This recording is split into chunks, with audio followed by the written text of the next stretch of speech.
సంక్షేమం సంతోషం మన సొంతం సంక్షేమం మంచి ప్రభుత్వం ఇది మంచి ప్రభుత్వం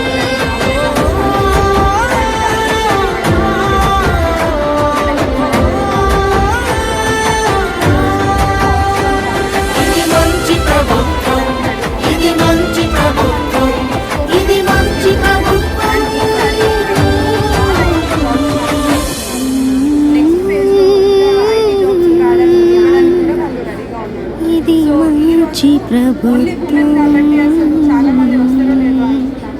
ఆల్మోస్ట్ 300 మెంబర్స్ అయితే వచ్చారు. హైదరాబాద్లో ఉన్నాయి ఇప్పుడు ఈ జాబ్స్. సో ఉమెన్ని ఎక్కువ హైదరాబాద్కి వెళ్ళి జాబ్ చేయడానికి ఎంకరేజ్ చేయాలని ఈ ప్రోగ్రాము. నెక్స్ట్ ఫేజ్లో